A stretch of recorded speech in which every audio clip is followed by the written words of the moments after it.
বাজার করলো, ছেলের জন্য করলো, মেয়ের জন্য করলো, স্ত্রীর জন্য করলো, সবার জন্য করলো। এবার মায়ের জন্য ওষুধটা আর নিল না, বাড়ি চলে আসলো, সবার জিনিসকে সবাই পূরণ করে দিয়ে দিল। এই অবস্থায় মা চাতক পাখির মতো চেয়ে আছে, ছেলে আমার বাড়ি আসবে, হাড়ের যন্ত্রণায় আর থাকতে পারছি না, লোড নিতে পারছি না, আমার ছেলে বাড়ি আসবে ওষুধটা নিয়ে, আমি ওষুধটা খাবো, যন্ত্রণা একটু কমবে, আরামে ঘুমাবো। এই অবস্থায় সবার জিনিস সবাইকে পুজিয়ে দিল, জনম দুঃখিনী মায়ের জন্য ওষুধটা আর আসলো না। ছেলেকে এবার মা বলছে, আব্দুল্লাহ এশার আজান হয়ে গেল বেটা, আমি ঘুমাবো, তুমি ওষুধটা আমাকে দাও। এই অবস্থায় ছেলে তখন মুস্কি হাসি দিয়ে বলছে, মা তোমার নাতি পতি বউ বিটির বাবারে সব কিছু মার্কেটিং করতে গিয়ে আমি ভুলে গিয়ে তোমার মার্কেটিং, তোমার ওষুধটা কেনার মতো সুযোগ হয়নি, ভুলে গিয়েছি। এবার মা দুঃখ পাবে কি পাবে না, আপনাদের বিবেকের কাছে প্রশ্ন। মা দুঃখ করে বলবে, যার জন্য তুমি বউ পেয়েছো, যার জন্য তুমি নাতি পেলে, যার জন্য তুমি ছেলে পেলে, মেয়ে পেলে, তুমি যার জন্য পেলে তাদের সব কিছু তুমি পূরণ করলে, যার জন্য পেলে তুমি তার কথাকেই ভুলে গেছো বেটা, তুমি তো এখন ভুলবেই, এখন তো আমাকে আর প্রয়োজন নেই, প্রয়োজন তোমার ছেলে মেয়ে বউ বিটির। এই কথা বলে মা যদি নিঃশ্বাস ফেলে দেয়, আপনার ইহকাল ধ্বংস হয়ে যাবে, পরকাল ধ্বংস হয়ে যাবে। এই জন্য আমার নবী বলছেন, হুমা জান্নাতুকা ওয়া নারুকা, তোমার মা বাবা তোমার জন্য জান্নাত, তোমার মা বাবা তোমার জন্য জাহান্নাম। এবার আপনাদের প্রশ্ন থাকবে, মাওলানা সাহেব তাদের জন্য এত কিছু কেন? এবার আপনাদেরকে বলে দিই এত কিছুর পিছনে কারণ কি রয়েছে।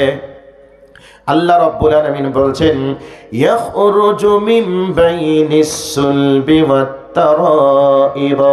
আল্লাহ রাব্বুল আলামিন বলেন, এই পৃথিবীর বুকে তোমার আসার পূর্বে তোমার বাবার পৃষ্ঠদেশে তুমি জমাট ছিলে, তোমার মায়ের ভিতরে, মায়ের মনের ভিতরে, তোমার বাবার অন্তরের ভিতরে দুর্বিনীত একটা মহাব্বত তৈরি করে দিলাম।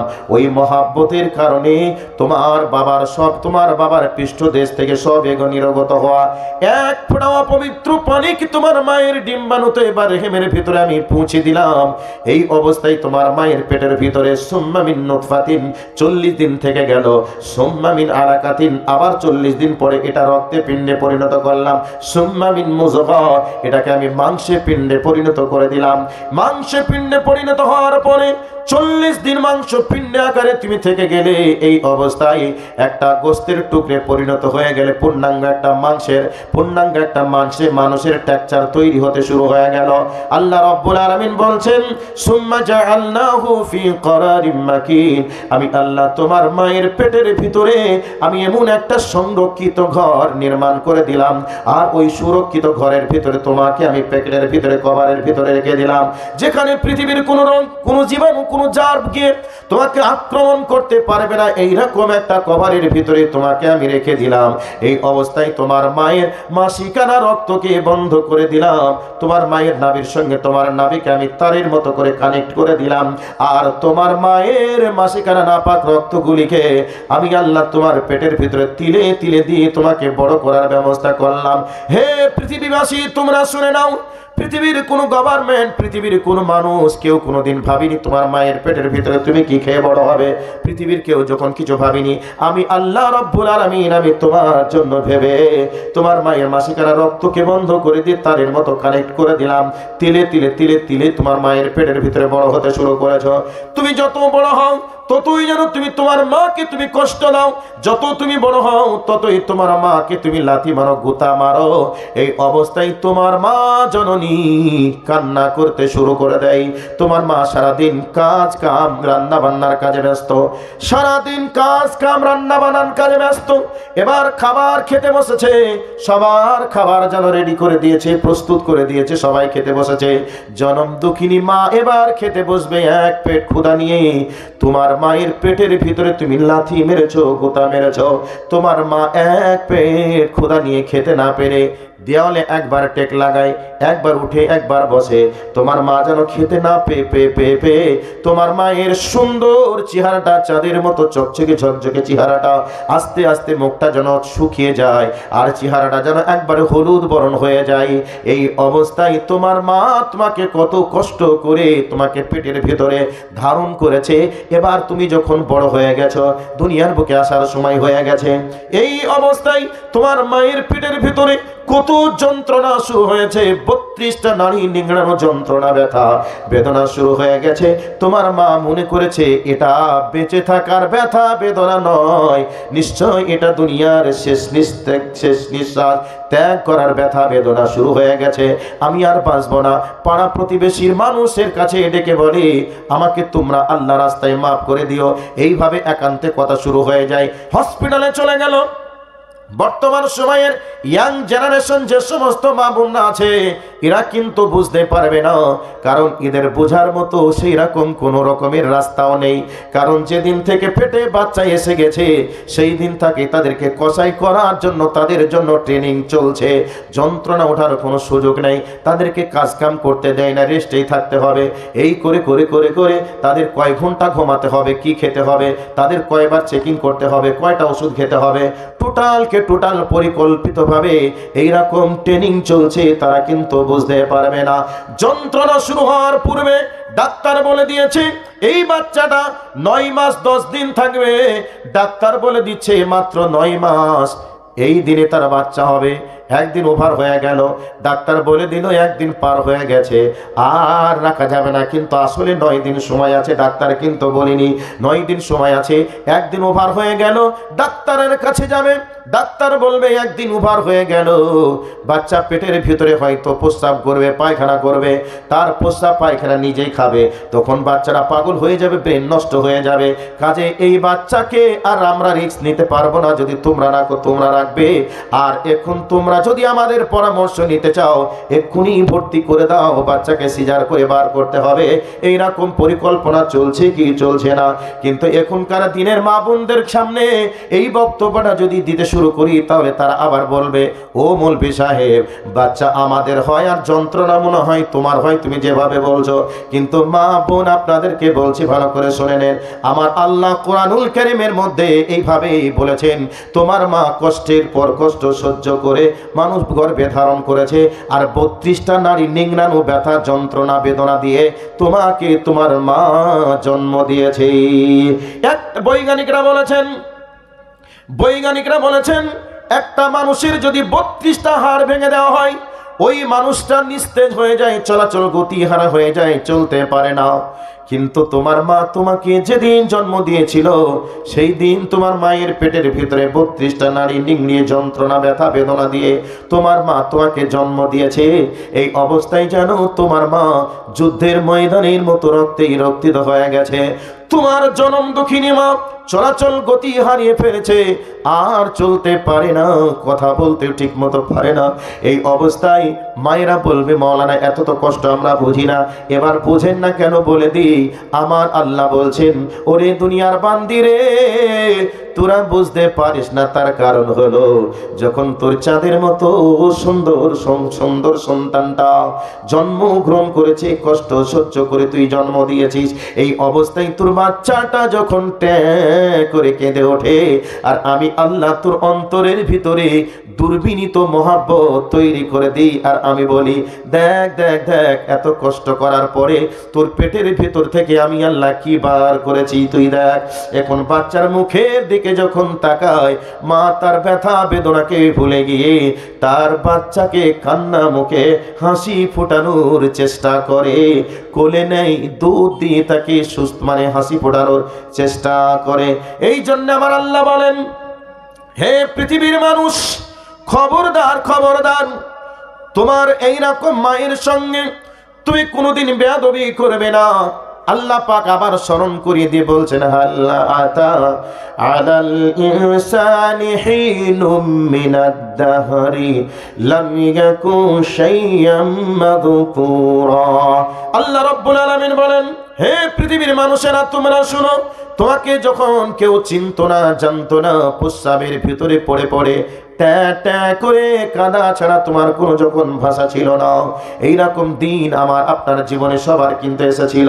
আল্লাহ পাক বলতে চাইলেন, যখন তোমাকে চিনতো না জানতো না, তোমার কোনো উল্লেখযোগ্য বিষয় হিসেবে তোমার কোনো পরিচয় ছিল না, তোমার যেই বাবা মায়ের যত্নের মাধ্যমে তুমি ডাক্তার হয়েছো, মাস্টার হয়েছো, ব্যারিস্টার হয়েছো, কৃষক হয়েছো, বক্তা হয়েছো, আলিম হয়েছো, খবরদার এইরকম মা বাবার সঙ্গে তোমরা বেয়াদবি করবে না, তাদের সঙ্গে ভালো ব্যবহার করবে। মা তো কষ্ট পেল, এত কষ্ট দিয়ে জন্ম দিল, জন্ম দিয়েই কি শেষ? মা তার 2-2.5 বছরের মেথরের মতো প্রস্রাব পায়খানা পরিষ্কার করে তাকে বড় করে তুলল। এরপরে কি তাই? মা রাত্রিতে ঘুমিয়ে আছে, বাচ্চা প্রস্রাব করেছে, মা তার ভিজা প্রস্রাবে রাত পার করেছে, শুকনা জায়গায় নিজের বাচ্চাকে শুয়েছে, 2 সাইড ভিজিয়ে দিয়েছে, মা তার বুকের উপরে বাচ্চাকে রেখে রাত পার করেছে। করে কি করে নাই? তো এইরকম সন্তানের যখন মায়ের সঙ্গে দুর্ব্যবহার করবে, আর এই মা দুঃখ পেয়ে যদি চোখের পানি ছেড়ে দিয়ে রবকে যদি একটু বলে দেয়, এর এহকাল শেষ, পরকালও শেষ। কিন্তু মা বলবে না, জনম দুঃখিনী মা বলবে না, মা বলবে না।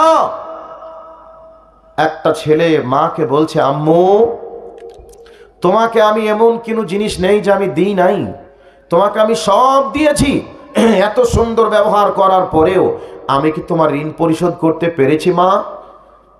ছেলে তখন মায়ের ছেলের কথা শুনে মা বলছে, বেটা আগামী কাল তোমাকে প্রশ্নের উত্তরটা দেব, তবে তুমি কি বাজারে যাচ্ছ? হ্যাঁ মা বাজারে যাচ্ছি।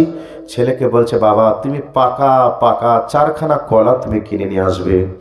ছেলে মায়ের কথাতে কলা নিয়ে আসলো, মাকে কলা দিল। মা বললেন, বেটা কলা তুমি কাল সকালে দিবে, কিন্তু রাত্রিতে তুমি যখন ঘুমিয়ে থাকবে কলাটা তোমার বুকের উপরে রাখবে। এবার কলাটা বুকের উপরে রেখেছে, কখন কলা পড়ে গিয়ে পিঠের তলায় পড়ে কলা যে চ্যাপ্টা হয়ে গেছে, ছেলের আর কোনো হুঁশ নেই। এখন সকালবেলায় মা তাকে বলছে, ছেলেকে বলছে, বেটা কলাটা দাও। এই অবস্থায় ছেলে তখন লজ্জা পেয়ে বলছে, মা আমি তোমাকে বাজার থেকে আবার কলা নিয়ে এসে দিব, কারণ কলাটা ঘুমের ঘোরে পিঠের তলায় পড়ে চ্যাপ্টা হয়ে গেছে।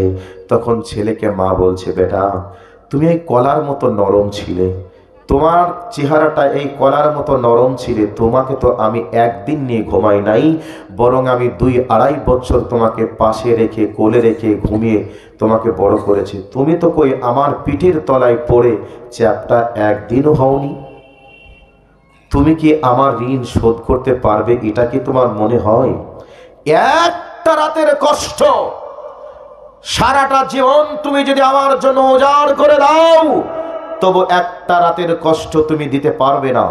তার জন্য বলা হয়েছে, তোমার শরীরের চামড়া কেটে তোমার মায়ের পায়ের যদি জুতা বানিয়ে দাও, তবু তোমার মায়ের ঋণকে তুমি পরিশোধ করতে পারবে না।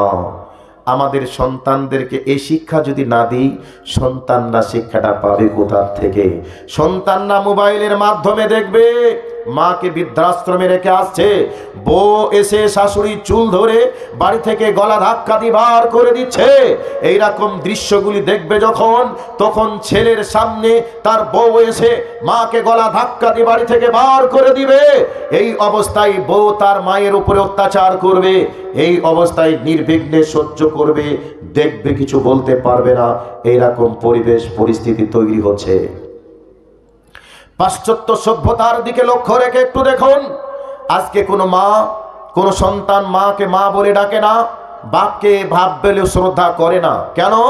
তারা সন্তানকে আদর করে না, যত্ন করে না, মায়ের স্তরে দুধ পান করায় না, বরং কুত্তার বাচ্চাগুলিকে কোলে নিয়ে চুম্মা দেয়, আর নিজের কোলের বাচ্চাগুলিকে পুষ্টিয়ারে করে শুইয়ে ফিরার খাইয়ে তাদেরকে মানুষ করে।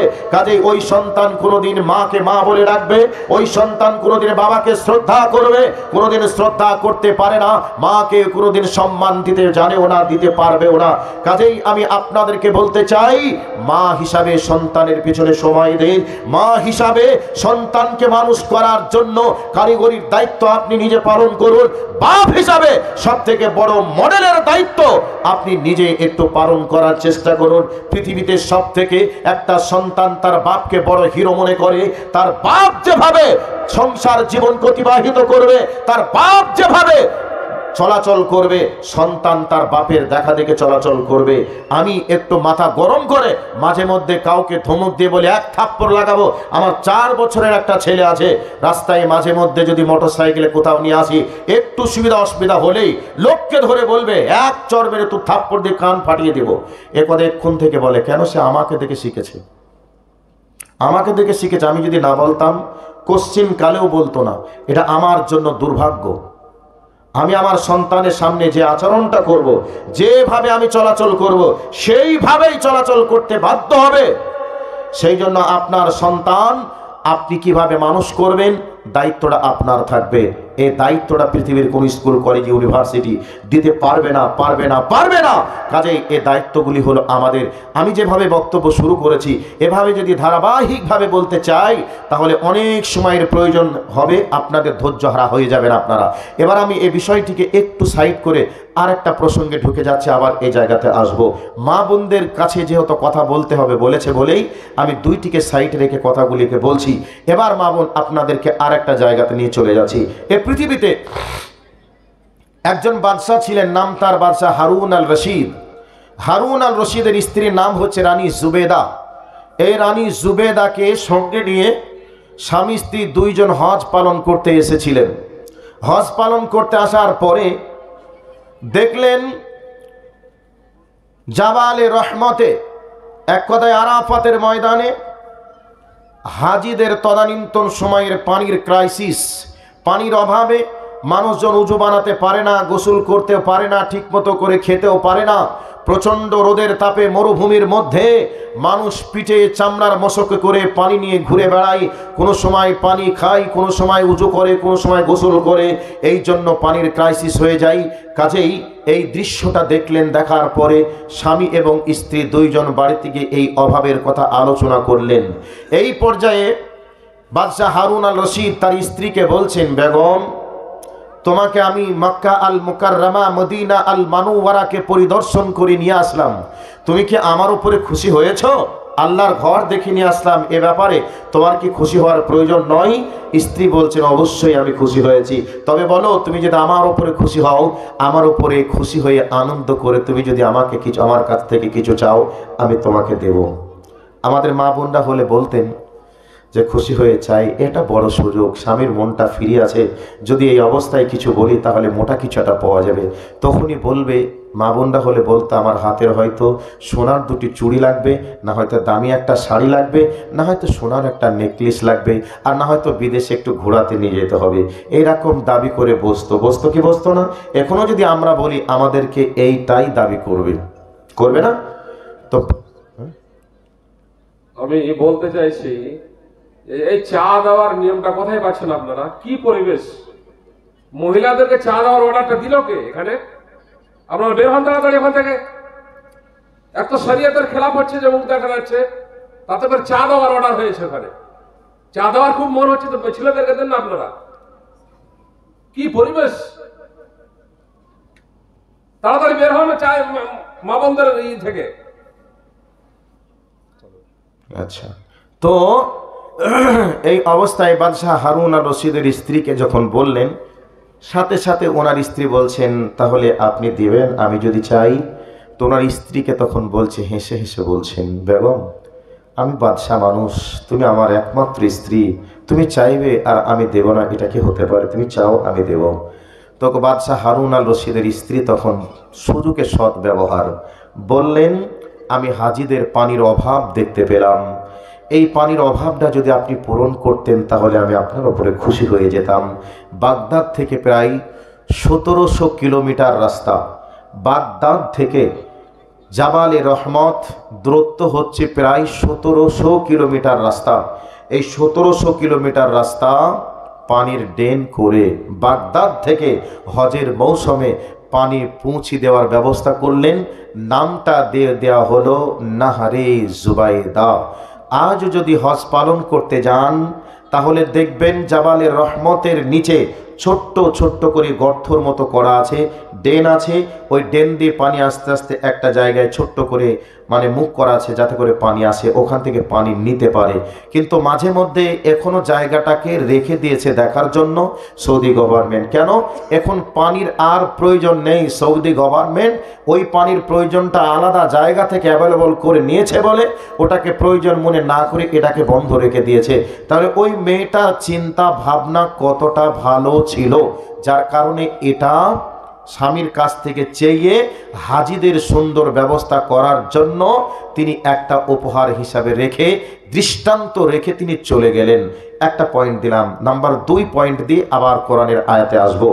বাদশাহ হারুন আল রশিদ আর ওনার স্ত্রী রানী জুবেদা, দুইজন স্বামী স্ত্রী খেতে বসেছেন, খাবার খাবেন। এই অবস্থায় সন্তান গিয়েছেন যুদ্ধের ময়দানে, ইসলামের সেনানায়ক হয়ে কমান্ডারের ভূমিকা পালন করার জন্য গিয়েছেন।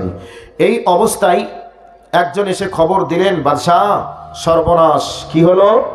বলছে আপনার ছেলে কমান্ডারের দায়িত্ব পালন করেছিল যুদ্ধের ময়দানে, আজকে মুসলমানরা যুদ্ধের ময়দানে পরাজয় স্বীকার করেছে।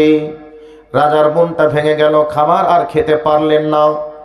এই অবস্থায় হারুন আল রশিদের স্ত্রী রানী জুবেদা বলছেন, স্বামী যান, বিচলিত হবেন না, টেনশন করবেন না, আপনি খাবার খেয়ে নেন। একটু পর আবার এসে বললেন, সর্বনাশ হয়ে গেল, আজকে যেন আপনার সন্তান বিজয় পতাকা উত্তোলন না করে পরাজয় স্বীকার করেছে। রাজার মনটা আবারও ভেঙে গেল, খাবার খেতে পারলেন না। একটু পরে আবার যেন একজন এসে খবর দিল, বাদশাহ আলহামদুলিল্লাহ পড়ুন, আপনার সন্তানের হাতে যুদ্ধের ময়দানে বিজয় পতাকা উত্তোলন হয়েছে, বিজয় লাভ করেছে। এবার বাদশাহ তখন খুশি হয়ে বিবিকে বলছেন, খাবার দাও। এই অবস্থায় বিবি খাবারের প্লেট সামনে বেড়ে দিলেন, সামনে আগিয়ে দিলেন। স্বামী এবং স্ত্রী দুইজনে আলাপ শুরু হয়ে গেল। এবার বাদশাহ জিজ্ঞাসা করছে, বিবি রে, এই সন্তানটাকে লালন পালন করার ব্যাপারে তোমারও যতটা ভূমিকা আমারও ততটা ভূমিকা। অতএব সংবাদটা শুনে আমি বিচলিত হয়ে গেলাম, মন ভেঙে গেল। তবে তুমি কেন বিচলিত হলে না? তুমি কেন বিরক্ত? তুমি কেন এইরকম ভাবে কোনো ভাবনা চিন্তাই তুমি নিলে না? কারণ কি তুমি বলো? এই অবস্থায় বাদশাহ তার স্ত্রী মানে স্ত্রী তার স্বামীকে বলছেন, হে আমার স্বামী, আপনি ভালো করে শুনে নেন, যেই দিন থেকে আমি আমার সন্তানকে গর্ভে ধারণ করেছিলাম সেই দিন থেকে আমার মুখ দিয়ে এমন কোনো কথা বলিনি যেই কথার আসার আমার সন্তানের উপরে পড়বে। আমি এমন কোনো কথা আমার কান দিয়ে শ্রবণ করিনি যে যার প্রভাব আমার সন্তানের উপরে পড়বে। আমার সন্তান যেদিন পেটে এসেছিল সেই দিন থেকে আমি আল্লাহর কোরআনের তেলাওয়াত করেছি।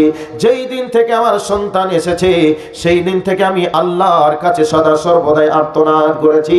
আর আমার সন্তান যেদিন জন্মগ্রহণ করেছে সেই দিন থেকে যতদিন আমি নিজে খাবার খাইয়েছি সেই দিন থেকে আমি বিসমিল্লাহ বলে খাবার মুখে তুলেছি। আর যেদিন যতদিন আমি আমার সন্তানকে আমার স্তনের দুধ পান করিয়েছি, বিনা উযুতে আমি কোনোদিন দুধ পান করাই নাই। সেই জন্যে আমার আল্লাহর কাছে আমার এটা দাবি, নিশ্চয়ই আমার রব আমার গর্ভে থেকে এইরকম সন্তান দিতে পারেন না। নিশ্চয়ই আমার সন্তান বিজয় পতাকা তুলবে, এটা আমার আল্লাহর কাছে দাবি ছিল। যার কারণে আমি বিচলিত হচ্ছিলাম না, আমি টেনশন করছিলাম না। তাহলে মা কেমন? মা সন্তানকে পেটে ধারণ করে ওই সন্তানের জন্য আল্লাহর কাছে কামনা করবে।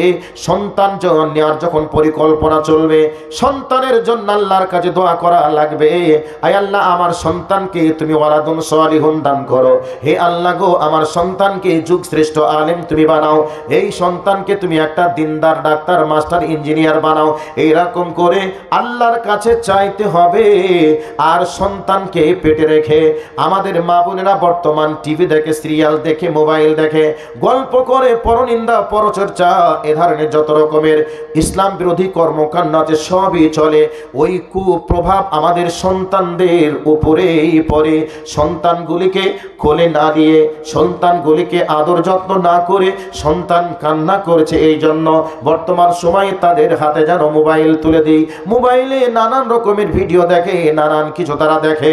দেখার পরে মোবাইলে ভিডিও দেখে যেই বাঁদরের মতো নাচ শুরু করেছে ভিডিওর ভিতরে, ঠিক আমাদের সন্তানগুলি ওদের দেখা দেখে আমাদের সন্তানগুলি তেমনই সাদৃশ্য অবলম্বন করে, করছে কি করছে না। এই জন্য মা বোন আপনাদেরকে বলছি, টাকার পিছনে না ছুটে, দুনিয়ার চাকচিক্যের পিছনে না ছুটে আপনার সন্তানগুলিকে মানুষ করার দায়িত্ব আপনারা পালন করুন। যেই সন্তানের জন্য টাকার পাহাড় গুছিয়ে রাখবেন, ওই সন্তান বড় হয়ে যদি মদের বোতল ধরে, চুরি ডাকাতি ছিনতাই যদি শুরু করে দেয়, তাহলে আপনি কোটি টাকার মালিক হওয়ার পরেও আপনার সংসার থাকবে না, আপনার সম্মান থাকবে না, আপনার সম্পদ সব ধ্বংস হয়ে যাবে। এই জন্য সন্তানটাকে যদি মানুষের মতো করে মানুষ করে তোলেন, তাহলে নিশ্চয় এই সন্তান একদিন এই পৃথিবীর বুকে, এই দুনিয়ার বুকে, আপনার এলাকাতে আপনার নাম বাড়াবে, মান বাড়াবে, সম্মান বাড়াবে। এই সন্তানের জন্য আপনার মান মর্যাদা বেড়ে যাবে। আর এই সন্তান একদিন লাখপতি কোটিপতি হবে না, তার কি গ্যারান্টি আছে? ওই জন্য সন্তানের জন্য আপনি নিজের ভবিষ্যৎটা তৈরি করার চেষ্টা করুন। নিশ্চয় আপনার সন্তান আপনার জন্য উজ্জ্বল ভবিষ্যৎ গঠন করবে। পাবন আর একটা ইমামের জীবনী বলে আবার কোরআনের আয়াতের দিকে যাওয়ার চেষ্টা করব। একজন আব্দুর রহমান ইবনে রাবিয়া, উনি জন্মগ্রহণ করার পূর্বে পেটে ছিলেন, মায়ের পেটে। বাপ চললেন ইসলামের দাওয়াত নিয়ে। 25 বছর 27 বছর পর সন্তান, 25 বছর 27 বছর পর এদিকে বাড়ির দিকে আসছে। আসার পরে 30,000 স্বর্ণ মুদ্রা স্ত্রীর কাছে রেখে গেলেন আর বলে গেলেন, আমার সন্তান পেটের ভিতরে রয়েছে, জানি না কি সন্তান হবে, তবে আমার এই টাকা দিয়ে আমার সন্তানটাকে মানুষের মতো করে তুমি মানুষ করে তুলবে। এ কথা বলে তিনি চলে গিয়েছেন। তো গিয়েছেনই, 25 বছর অতিক্রম হয়ে গেল, 27 বছর কাছাকাছি সময়ে এদিকে বাড়ির দিকে আসার সময় হলো। এই অবস্থায় বাড়ির দিকে আসলেন। যাই হোক, অনেক বাদ প্রতিবাদ ঘটলো, শেষ পর্যন্ত পরিচয় হলো। পরিচয়ের মাধ্যমে বুঝতে পারলেন ইনি আমার স্বামী, এটাই আমার বাড়ি, এটাই হচ্ছে আমার স্ত্রী। এইরকম পরিচয় হয়ে গেল। এবার রাত্রিতে নিজের স্ত্রীকে বলছে, স্ত্রী, ওগো আমার প্রাণ প্রিয় অর্ধাঙ্গিনী, তুমি বলো, আমি তোমাকে আজ থেকে 25 বছর পূর্বে রেখে গিয়েছিলাম। আমি তোমার কাছে 30,000 স্বর্ণ মুদ্রা রেখে গিয়েছিলাম। তুমি বলো, আমার জন্মের যে সন্তান তোমার পেটের ভিতরে ছিল, ওই সন্তান কি ছিল? তবে পরিচয়টা একটু দাও। আর ওই টাকাগুলি তুমি কোথায় খরচ করেছো, তুমি আমার কাছে একটু হিসাবটা শোনাও। এই অবস্থায় ওনার স্ত্রী তখন বলছে, স্বামী যান, এই রাত্রিতে আর কোনো রকমের কথা বা কথন না করে আপনি অনেক দিন পরে বাড়িতে এসেছেন, আরামে একটু ঘুমিয়ে যান, আগামীকাল আপনার সঙ্গে সব হিসাব দেওয়া দিয়ে হবে। এই অবস্থায় নিজের ছেলের কথাকে গোপন রেখে তিনাকে বললেন, চলে যান মসজিদে। মসজিদে গেলেন। যাওয়ার পরে ওই মসজিদের ভিতরে দেখলেন একজন সন্তান, চমৎকার চেহারার মানুষ, সুন্দর ফুটফুটে সন্তান। এই অবস্থায় জানো হাদিসের দাস ও তাদরিসের কাজ চালাচ্ছেন। আর ওই জায়গাতে জানো সদা সর্বদাই আব্দুর রহমান ইবনে রাবিয়া, রাবিয়া নামটা মানুষের মুখে মুখে, এত মানুষ তার দার্সে অংশগ্রহণ করেছে। এই ব্যক্তি জানো ভাবনা চিন্তায় পড়ে গেল কে। শেষ পর্যন্ত বাপ বেটাই পরিচয় হয়ে গেল। পরিচয় হয়ে যাওয়ার পরে বাপ সন্তান বাপকে পাশে বসিয়ে নিলেন, লোকের মাঝে পরিচয় বলে দিলেন, ইনি হলেন আমার আব্বা। আমার আব্বাস থেকে 25 বছর পূর্বে দিনের দাওয়াত নিয়ে কোথায় যেন গিয়েছিলেন, এবার বাড়ি এসেছেন। লম্বা ঘটনা, এখানে বিভিন্ন লেখক বিভিন্ন রকমের আলোচনা করেছেন।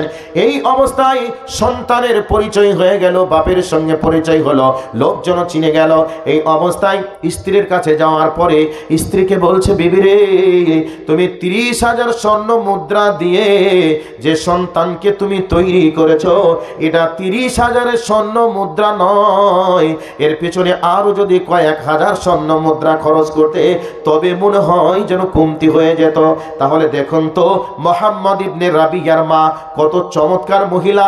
তিনি কি করেছিলেন, তেনার সন্তানকে মানুষ করার জন্য 30,000 স্বর্ণ মুদ্রাকে ব্যয় করলেন। ব্যয় করার পরে সন্তানকে সন্তানের মতো করে মানুষ করার ভূমিকা তিনি পালন করেছিলেন। এই জন্য বলেছিলাম পৃথিবীতে যত ইমাম, যত মুহাদ্দিস এবং পৃথিবীতে যত বড় বড় লেখক, গবেষক যারা মনীষী, সবার পিছনে নিজের মায়ের ভূমিকা বেশি। যেটা বিশ্বের সবথেকে বড় কারি বলা হয়েছে, মানে কারি বাসেজ্জার নাম বলা হয়েছে, ওনার মায়ের কাছ থেকে উনি কেরাত শুনে গোটা বিশ্বকে জয় করেছিলেন।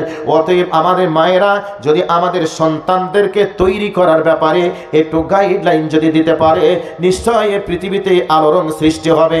গত বছরে দেখলাম বীরভূমের মাটিতে একজন মেয়ে তার মায়ের কাছে 9 বছর বয়সে মায়ের কাছে পূর্ণাঙ্গ কোরআনের হাফেজা হয়ে গেছে। মায়েরা যদি একটু ট্রেনিং দেয়, এবার বলবেন যে তুমি শুধু কোরআনের হাফেজের কথাই বলছো। আরে ভাই, কোরআনের হাফেজের দরকার নেই। আপনি যদি আপনার ছেলেকে মেয়েকে যদি দুনিয়ার বুকেই যদি আপনি ডাক্তার, মাস্টার, ইঞ্জিনিয়ার, প্রফেসর বানানোর চেষ্টা করেন, ছোট্ট অবস্থাতে আপনার ছেলেকে মেয়েকে ইসলামিক ট্রেনিংটা দেন, ইসলামিক নীতিমালাতে আপনার ছেলেকে মাস্টার করুন, ডাক্তার করুন, প্রফেসর করুন, তাহলে ওই ছেলেটার কোনোদিন নাস্তিক হবে না। বড় হয়ে মদের বোতল আর ধরবে না, মা বাবাকে অসম্মান করে আর কথা বলবে না, মায়ের ওপরে আর অত্যাচার করবে না, বইয়ের গোলাম হয়ে নিজের মা বাবাকে আর জ্বালা যন্ত্রণা দিবে না। কাজেই একটু আমরা কোরআন এবং হাদিসকে ফলো করি, নিশ্চয় আমাদের সংসার জীবন উন্নত হবে, আমাদের পরিবার উন্নত হবে, আমাদের সমাজ উন্নত হবে। এইগুলাকে আপনাদের বলার উদ্দেশ্য, নারী এবং পুরুষকে সামনে রেখে কথাগুলি বলার চিন্তা ভাবনা। এই জন্যই কোরআন থেকে, হাদিস থেকে অনেক বক্তব্য আপনারা শুনেছেন, এরপরেও যদি বক্তব্য রাখি অনেক শুনতেও পাবেন। তবে আমি যে বিষয়গুলি কথা বলছি, এই বিষয়টা আর একটু মনোযোগ সহকারে কথাগুলিকে শোনার চেষ্টা করুন। আল্লাহ সুবহানাহু ওয়া তাআলা মা বাবাকে কেন এ কথা বলেছেন যে তোমার মা বাবার সেবা করবে আমার ইবাদতের পরে পরে। আবারও নবী মুহাম্মদুর রাসূলুল্লাহ সাল্লাল্লাহু আলাইহি ওয়াসাল্লাম বলেছেন 3 শ্রেণীর মানুষ জান্নাতে যাবে না। তার মধ্যে একটা হলো পিতামাতার অবাধ্য সন্তান। পিতামাতার অবাধ্য সন্তান কোনোদিন জান্নাতে যাবে না। কিন্তু আমরা নিজের মা বাবাকে সম্মান না করে আজকে আমরা অন্যকে সম্মান করতে শিখি। এবার আপনাকে বলছি, অনেকজন আছেন এই রকম যে বউ শ্বশুর শাশুড়ির ভালোবাসায় প্রভাবিত হয়ে নিজের বাবা মাকে অপমান করে, নিজের বাবা মাকে ভুলে গিয়ে শ্বশুর শাশুড়ি বউ নিয়ে পাগল হয়ে যায়। এই রকমের কালচার বর্তমান সময়ে চলছে। এবার বলবেন কেন? অনেকজন বলে আমার বাপ আমাকে একটা গাড়ি কিনে দিতে পারেনি, আমার বাপ আমাকে কোনো কিছু তেমন দিতে পারেনি, আমার শ্বশুর আমাকে মোটরসাইকেল দিয়েছে, 4 চাকা দিয়েছে, সোনা দানা দিয়েছে, খাট বাট আলমারি তোষক ফার্নিচার দিয়েছে, আমার বাপ মা কি আমাকে দিয়েছে? এই ধরনের ব্যবহার দেখিয়ে কথা বলে মা বাবাকে অপমান করে বউ নিয়ে শ্বশুর শাশুড়ি নিয়ে আনন্দেই জীবন কাটায়। আছে না নেই? আছে না নেই ভাই? যদি বলেন নেই তাহলে এ কথা আমি বলবো না, যদি বলেন আছে তাহলে এর ট্রিটমেন্টটা করবো। আছে, চলছে। এবার বলছি, মা কি জিনিস, বউ কি জিনিস, তুমি একটু ভালো করে শিখে নাও যুবক। তুমি যদি এই রোগের রোগী হও তাহলে তুমি একটু শিখে নাও। কি? সর্বপ্রথম একটা মেয়ে কান ভাঙানি কি করে শুরু করে একজন কবি লিখেছেন, এ কানা কানি ঘানা ঘানি করে কান ফোঁস, দিনে দিনে করে বউ শাশুড়ির দোষ, বসে খাবো তবু মরা কথা না শুনিব, জোদা করে দেবে তবে আরামে খাইব, একটি মরগ যদি জবে করা হয়, এক বেলা সেওয়া মরা দেখিতে না পাই, একটি চ্যাঙের মাছ মরা যদি পাই, পেঁয়াজ কাটিয়া মরা খাবো দুজনাই, তুমিও পরের বাড়ি খাটিয়া আনিবে, আমিও বাঁধিব বেড়ি কত জমা হবে। বউ এরকম ভাবে রাত্রিতে অক্সিজেন খাতুন অক্সিজেন দিচ্ছে স্বামীকে। কি? তোমার এখনো 2টা ভাই আছে, 2টা বোন আছে, একই সঙ্গে যদি একই সঙ্গে যদি থাকি, তাহলে তোমার ভাই তোমার ইনকামে পড়াশোনা করে বড় হবে, চাকরি করলে তোমাকে কি ভাগ দেবে? তোমার বাপ তোমার বোনকে জন্ম দিয়েছে, তুমি কেন ইনকাম করে বোনের বিয়ে দেবে না? থাকা যাবে না, আলাদা হওয়া লাগবে। এরকম অক্সিজেন দেয় কি দেয় না? দেয়। এবার শুরু হলো, 1 দিন 2 দিন বলতে বলতে আর মেয়েদের একটা ধর্ম আছে, যদি স্বামীর কাছ থেকে একটা সংবিধান পাশ করে নিতে পারে, দ্বিতীয় সংবিধান পাশ করতে তার মিনিট পর্যন্ত সময় লাগবে না, সে তাড়াতাড়ি সংবিধানটা পাশ করে নেবে। সে বলবে যে এ কত বড় কাপুরুষ, আমি একটা সংবিধান পাশ করাতেই বুঝতে পেরেছি। যদি সংবিধান পাশ করতে গিয়ে সিংহের ভূমিকা পালন করে যদি বলে খবরদার, যা বলেছ ওখান থেকে চুপ, এই নাম যদি ভূমিকা পালন করে বলতে পারবে? পারবে না। কিন্তু বলবে মিষ্টি মিষ্টি কথা, কি তুমি এত কষ্ট করে কাজ করো, ওই কাজের টাকায় তোমার ভাই পড়াশোনা করবে, চাকরি পাবে, তোমার ভাইয়ের বউ এসে আরামে খাবে, আর তোমার এই কষ্টের টাকা তোমার ভাই পড়াশোনা করবে, এটাকে আমি মেনে নিতে পারবো? তোমার ঘায়ের গাম ঝরবে, এটা আমার কষ্ট হবে। এই ধরনের কথা বলে স্বামীর মনটাকে জয় করে স্বামী বলবে ঠিকই তো বলছিস রে, তোর মতো আপন আবার আমার কে আছে, ঠিকই বলছিস। তো কি করা লাগবে? আলাদা হতে হবে। তোমার মা কালকে একটা মুরগি জবাই করেছিল, তোমার পাতে এক পিস আর আমার পাতে তো পড়িনি, সালে একটা ডানা পড়েছে, ভাঙানি শুরু হলো। তো এই করে করে দুইজন যদি আলাদা হয়ে খায়, তুমি যদি পরের বাড়ি কাজও করো আর আমি যদি বিড়ি বাঁধি, বিড়ি বাঁধার টাকাতেই আমাদের দুইজনের সংসার চলবে আর তোমার টাকাটা জমা থাকবে। একটা মাছ কিনবো, পেঁয়াজ ঝাল বেটে আনন্দ করে দুইজন আর্ধেক করে খাবো। গল্প শুরু। মেয়েটার হিসাব কিতাব দেখে ছেলেটা বলছে সংসার তোর দ্বারাতেই হবে। আনন্দের চিত্তে বলছো তাহলে আলাদা করা লাগবে। কি আলাদা হবি, কি করে করবি? মেয়েটা বলছে আলাদা করার ফাঁদ তো আমার কাছে আছে, সকালে ঘুম থেকে উঠবো না, তোমার মা ডাকবে আমি উঠবো না, তুমি যেখানে যাবে যাও, আমি উঠবো না। একদিন দুই দিন করতে করতে অবজেকশনটা তোমাকে দিবে, তখন তুমি বলবা ঠিক আছে আমার বউকে নিয়ে তোমাদের যদি না চলে তাহলে আলাদা করে দাও, আমার বউ যেমন চলবে আমি সেভাবেই চলবো। তো ভাবনা চিন্তা হয়ে গেল, ঠিক আছে একদিন দুই দিন করতে করতে ছেলের মা ছেলেকে যখন বলল, তখন বলছে মা ঠিক আছে এখন তো তোমাদের আর আমাদেরকে ভালো লাগবে না, কাজ করো তুমি আলাদা করেই দাও, আলাদা করেই খাই। এখন ছেলের মা দেখলো সর্বনাশ, ছেলে যেহেতু বলেই দিল আর কি করা যায়, আলাদা করে খা। এবার আলাদা সংসার শুরু হলো। এবার মাঝে মধ্যে শাশুড়ি হিসাবে বৌমা থাকলে একটু হুকুম হুকুম করবেই, তো মাঝে মধ্যে কাজ কাম করতে বলে, তো কাজ কাম তো করেই না, এবং কাজ কাম তো করেই না, শাশুড়ির ওপরে জ্বালা যন্ত্রণা তো করেই করে। তো এই অবস্থায় স্বামী যখন কাজ থেকে, চাকরি থেকে, অফিস থেকে বাড়ি আসে, এই অবস্থায় একেবারে সস্তা পানি, অভিনয়ের পানি ফেলে তখন বলে এই বাড়িতে থেকেই শান্তি নেই, আলাদা করেও খেয়ে শান্তি নেই, এক জায়গায় শান্তি পাইনি, আলাদা করে আবার শান্তি পাবো, তুমি থাকো না, তোমার মা আর তোমার বোন আমাকে সারাদিন জ্বালিয়ে চাল ভাজা করে থয়, কাজে আমাকে সংসার যদি করতেই হয় আমাকে নিয়ে আমার বাপের বাড়ি যেতে হবে, না তোর বাড়িতে আমি আর থাকবো না। ছেলেটা দেখলো এত সুন্দর বউ কোথায় পাবো, একে ছেড়ে কে থাকা যায়, চল তোর বাপের বাড়িতেই যাই। এরকম অনেকজন আছে না, নাই ঘর জামাই যায় না? তো এইবার চলে গেল, মেয়েটা দেখলো তুই আর কতদিন আমার বাপের বাড়ি থাকবি, জামাই মানুষ কোথায় আর যাবি, কাজে তোর টাকা পয়সা একটু গোছ করে দি, যা তুই সৌদি আরব যা, দুবাই যা, লন্ডন যা। পাঠিয়ে দিল। ছেলেটা একবারে আনন্দেই বিদেশের মাটিতে ইনকাম করে আর টাকা পয়সা উপার্জন করে নিজের স্ত্রীর অ্যাকাউন্টেই দেয়। তো অ্যাকাউন্টে দেয়, টাকা পয়সা নেই, তার ভাই খায়, তার বোন খায়, তার ছেলে মানে ভাইপো খায়, তার বোনজি খায়, কোনো সমস্যা নেই, আনন্দেই দিন চলছে, আনন্দেই রাত পার হচ্ছে। এই করে করে ছেলেটা বিদেশের মাটিতে থেকে এমন একটা রোগ দেখা দিয়েছে, ডাক্তার বলে দিয়েছে আর দেশে থাকা যাবে না, বিদেশে থাকা যাবে না, দেশে চলে যাও, কারণ তোমার ছোঁয়াতি রোগ দেখা দিয়েছে, আমাদের দেশে রোগটা ছড়িয়ে পড়বে, আর রাখা যাবে না, চলে যাও।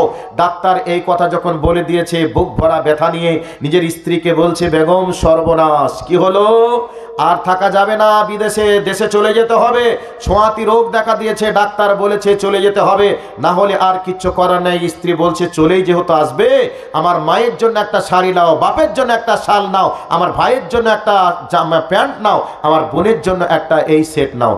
ছেলেটা বলছে সর্বনাশ, শালা আমি মরে যাচ্ছে, আমার জন্য না ভেবে সবার জন্য জামা কাপড় নিয়ে বায়না ধরছে, মুশকিল হয়ে গেল। এই করে করে বুক ভরা ব্যথা বেদনা চলছে।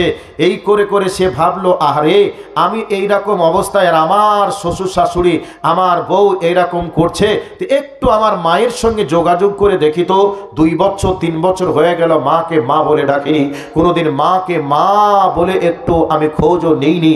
এই অবস্থায় মাকে ফোন দিয়ে বলছে, আম্মু তোমার ছেলে আমি ফাইসাল বলছি মা। হ্যাঁ বাবা বলো। তো ছেলের কথাটা শুনেই কণ্ঠের আওয়াজ পেয়ে মা যেন কাঁদতে শুরু করলো, বেটা 3 বছর পর তুই আমাকে মা বলে ডেকেছিস, বাপ কেমন আছিস? মা আমি ভালো নেই মা। কি হয়েছে বাবা? মা 3 বছর তোমাদের খোঁজ আমি নিতে পারিনি, 3 বছর তোমাদেরকে একটা পয়সাও আমি দিতে পারিনি মা, তুমি আমাকে আল্লাহ রাস্তায় মাফ করে দাও, আমি আর বাঁচবো না, আমি মরে যাব, তুমি আমাকে ক্ষমা করে দিও। মা তখন কাঁদতে শুরু করলো আর বলছে, বাপ কি হয়েছে বল। তখন মাকে ছেলে বলছে, মা 3 বছর হলো কিচ্ছু দিতে পারিনি, 3 বছর হলো তোমার খোঁজও নেইনি মা, আমি মারা যাব আর বাঁচবো না, তুমি আমাকে ক্ষমা করে দাও। ছেলের কথা শুনে মা তখন কান্না সুরে বলছে, বেটা কি হয়েছে বল। তখন মাকে বলছে, মা আমার ছোঁয়াতি রোগ দেখা দিয়েছে, আমার কাছে যে আসবে তারই সেই রোগটা হবে, ডাক্তার বলেছে আর বিদেশে থাকা যাবে না, দেশে চলে যেতে হবে, কাজেই আমি হয়তো মারা যাব, তুমি আমাকে মাফ করে দিও। এদিকে বাড়ির দিকে রওনা করেছে, রওনা করবে, টিকিট হয়ে গেছে। স্ত্রী আবার ফোন দিয়ে বলছে, স্বামী তুমি কি এগুলা নিয়েছো? না আমি নিতে পারিনি।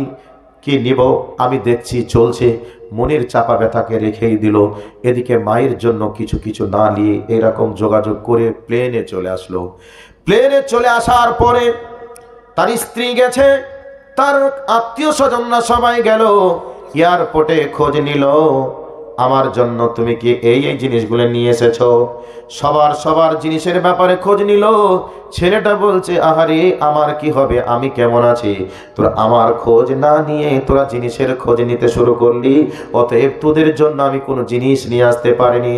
লোক সমাগমের মাঝে স্ত্রী তখন বলতে শুরু করে দিল, তুমি আমার জন্য যে জিনিসটা চেয়েছি তুমি নিয়ে আসতে পারোনি, বাবার জন্য নিয়ে আসতে পারোনি, যদি জানতাম তুমি নিয়ে আসবে না, এই প্লেন এয়ারপোর্টের কাছে তোমার দেখার জন্য তোমার মুখ দেখতে আমি আসতাম না।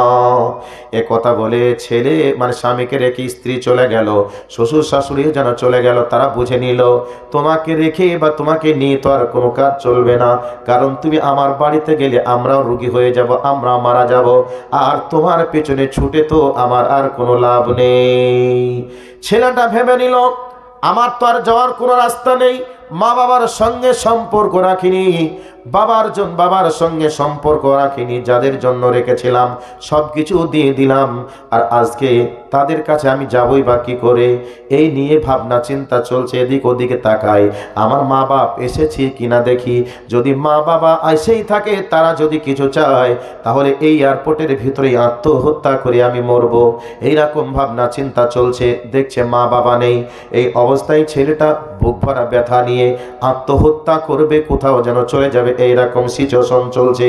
দূর থেকে জনম দুঃখিনী মা আর আব্বা ছেলের দৃশ্য দেখার জন্য দূরে যেন বসে আছে, দূর থেকে ফেল ফেল ফেল ফেল করে চেয়ে দেখে। এই অবস্থায় দেখছে ছেলেকে রেখে সবাই চলে গেল, মা তখন দূর থেকে এসে আব্দুল্লাহ ফাইসাল বলে ডাক দিয়ে দিল। এই অবস্থায় দূর থেকে তাকিয়ে দেখছে এটা আমার মায়ের কণ্ঠের আওয়াজ, আমার জনম দুঃখিনী মা। মা কাছে আস্তে আস্তে বলছে, মা আমি তোমাদের জন্য একটা টাকার জিনিস নিয়ে আসতে পারিনি মা, তুমি কিছু মনে করিও না, অতএব মা তুমি আমার কাছে আসিও না, মা আমাকে তুমি স্পর্শ করলে তোমার রোগ হয়ে যাবে, তুমি মারা যাবে, অতএব তুমি আমার কাছে আসিও না। মা তখন বলছে, বিটারে তুই যখন বলেছিস আমি অসুস্থ, সেই দিন থেকে আমি আল্লাহর কাছে দোয়া করেছি, আমার কাছে যা টাকা পয়সা ছিল নিয়ে এসেছি।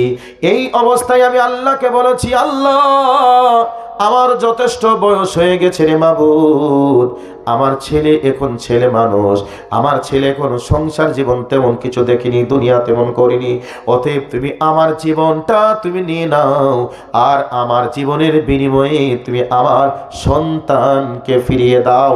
আমি মা হয়ে এই দোয়া করেছি আল্লাহর কাছে, বেটা আমি যদি মরে যাই আমার কোনো সমস্যা নেই, তুই একবার আমার বুকে আয়, আর আমাকে তুই মা বলে ডেকেছিস সেটাই অনেক কিছু, তোর কোনো জিনিসের আমার প্রয়োজন নেই, আমার কাছে দুটি ছাগল ছিল, টাকা ছিল, তোর ডাক্তার দেখানোর জন্য নিয়ে এসেছি।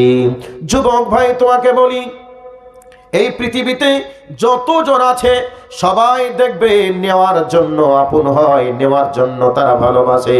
কিন্তু পৃথিবীর বুকে দুইজন মানুষ আছে, তারা পেলেও ভালোবাসে, না পেলেও ভালোবাসে। তারা হলো 1 নম্বরে মা, 2 নম্বরে হলো বাবা। তুমি ছেলেকে জন্ম দিয়েছো, ছেলেকে যা চাইবে যদি দিতে না পারো, ছেলেতে বাপ বলবে না, মেয়ে তো বাপ বলবে না। আর স্ত্রী যদি না পায় তাহলে আপনাকে রেখে পালিয়ে যাবে সবাই, এমন তা নয়, অধিকাংশের ক্ষেত্রে বলছি। আর মা আর বাপ এমন একটা জিনিস, যেই মা বাপ কিছু পেলেও ভালোবাসবে, না পেলেও ভালোবাসবে। যতদিন বেঁচে থাকবে ততদিন আপনাকে বুকের সঙ্গে আগলিয়ে রেখে তার কলিজাকে উজাড় করে দিয়ে সন্তানকে ভালো রাখার চেষ্টা করি। আমার ভাই, আমার বন্ধুরা, এই জন্য আল্লাহ রাব্বুল আলামিন বলছেন, পৃথিবীতে নিঃস্বার্থ কেউ যদি ভালোবাসে সেটা হলো আব্বা আর মা। অতএব এমন আব্বা মায়ের সঙ্গে খবরদার বেয়াদবি করবি না। এরকম মা বাবার সঙ্গে যদি বেয়াদবি করে দিস, তোদের এহকাল ধ্বংস হয়ে যাবে, পরকাল ধ্বংস হয়ে যাবে। মা বাবা ছেলের ভবিষ্যতের জন্য নিজের পায়ের জুতা দুটি ভালো ক্রয় করে না, নিজের পরিধানীয় পোশাক ভালো ক্রয় করে না।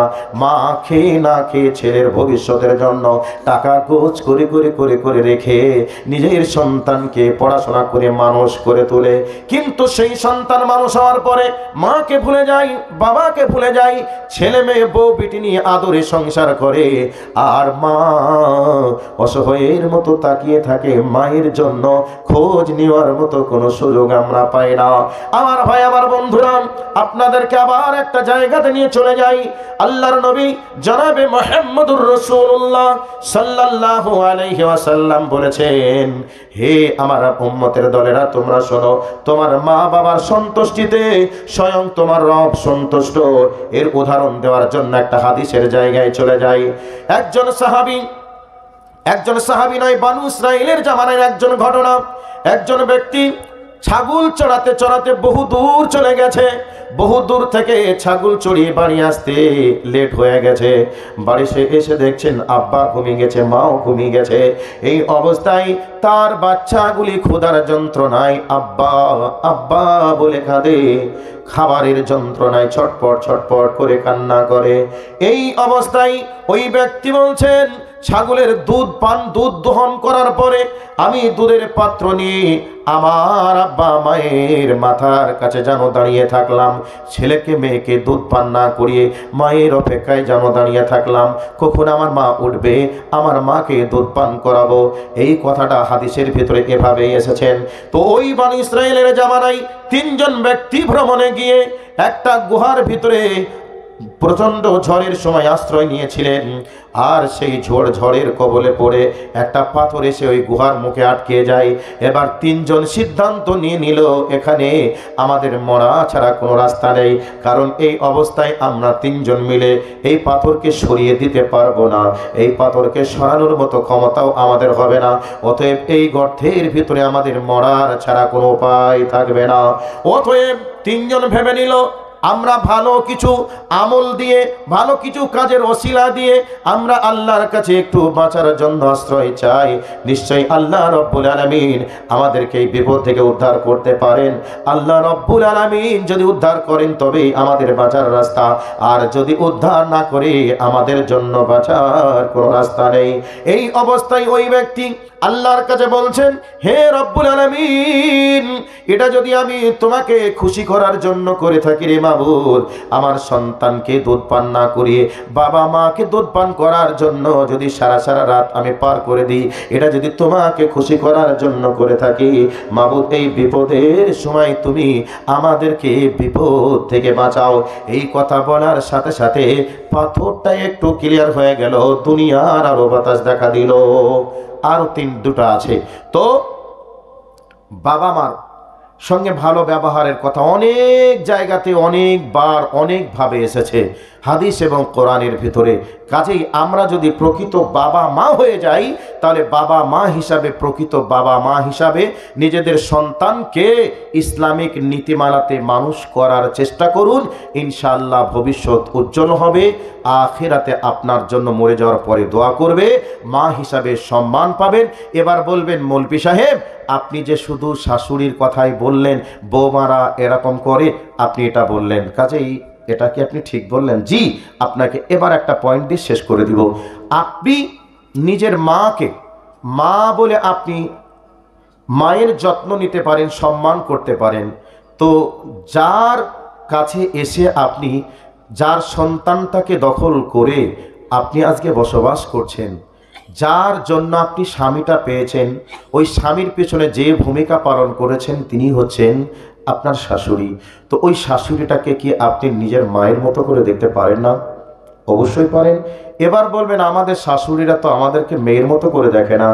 এইরকম অনেক শাশুড়ি আছে যেই শাশুড়ি মেয়েকে, বৌমাকে মেয়ের মতো করে দেখতে পারে না, তাদের এইরকম নির্মম ব্যবহার আছে। কেমন? বৌমাও গর্ভবতী, নিজের মেয়েও গর্ভবতী, মেয়ে বৌমা হচ্ছে 5 মাসের আর নিজের মেয়ে হচ্ছে 2 মাসের। বাড়িতে এসেছে 5 মাসের গর্ভবতী বৌমাকে দিয়ে 2 মাসের মেয়ের সেবা করিয়ে নিচ্ছে, কাপড় কেচে নিচ্ছে। এসেছে কাপড় কেচে দাও, ওর খাবার তৈরি করে দাও, ওর তুমি সেবা যত্ন করো, এই ধরনের হুকুম করে তাদের উপরে জুলুম করে সেবা যত্ন করিয়ে নেই। আছে না? নেই? এরকম আছে। তো আচ্ছা, আপনার 5 মাসের বৌমাটা কষ্টে বেশি আছে না আপনার 2 মাসের গর্ভবতী মেয়েটা কষ্টে বেশি আছে? তা আপনি কি এখানে ইনসাফ করলেন? এখানে কি আপনি জুলুম করলেন না? এখানে কি আপনি অবিচার করলেন না? নিঃসন্দেহে আপনি জালেমা, আপনি অত্যাচার করছেন।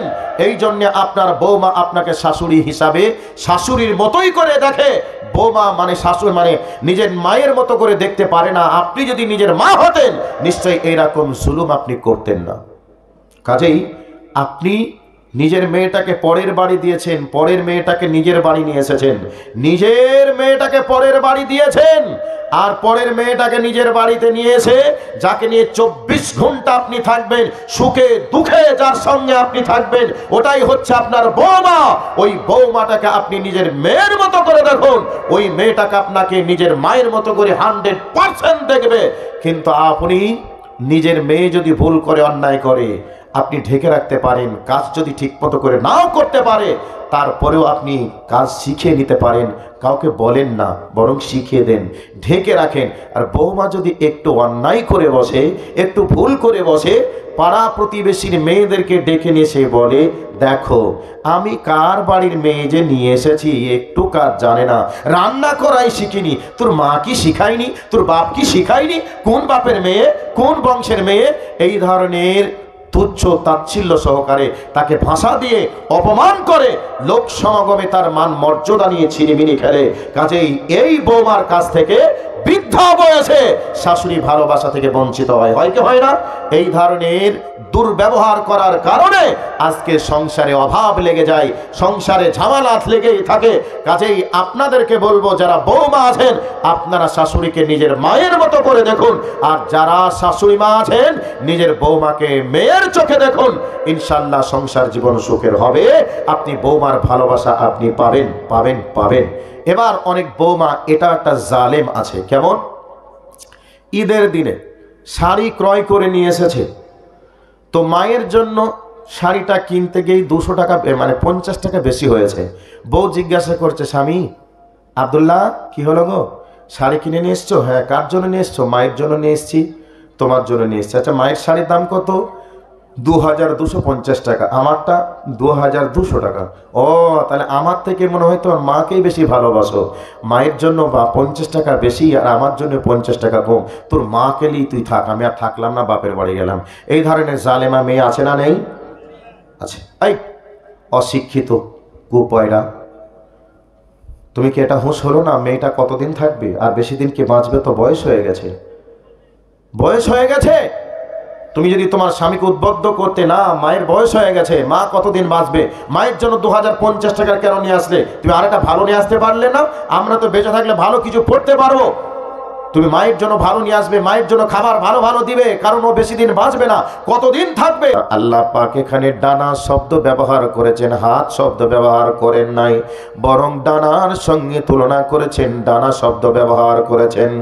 দেখবেন আকাশের উপরে পাখিগুলি উড়ে, ওই পাখিগুলি আকাশের উপরে উড়ে কোনো সময় হাত দুটিকে ডানা দুটিকে এভাবে বিছিয়ে এভাবে নড়াতে থাকে, আবার কোনো সময় ডানাগুলিকে এভাবে সমান্তরাল করে রেখে দেয়। যদি অনাবরত এভাবে ডানাগুলিকে নড়াতো তাহলে ক্লান্ত হয়ে যেত, আকাশে বেশিক্ষণ উঠতে পারতো না। আবার যদি এইভাবে ডানাকে বিছিয়ে রেখে দিত ভারসাম্যকে রক্ষা করতে পারতো না, নিচেতে পড়ে যেত। এই জন্যে আল্লাহ রব্বুল আলামিন বলছেন, হে পৃথিবীর সন্তানের দলেরা, তোমার মা বাবার জন্য তোমাদের ডানা দুটোকে সেবার জন্য তোমরা প্রসারিত করে দাও, বিছিয়ে দাও। কোন সময় তোমার বাবা মা বয়সজনিত কারণে বৃদ্ধা হয়ে গেছে, হাঁটতে পারে না, তোমাকে হয়তো হাতের সাহায্যে ভর করে হাঁটিয়ে নিয়ে যেতে হতে পারে। আবার কোনো সময় হয়তো তোমার মা বাবাকে কোলে নিতে হতে পারে, কোনো সময় ঘাড়ে নিতে হতেও পারে।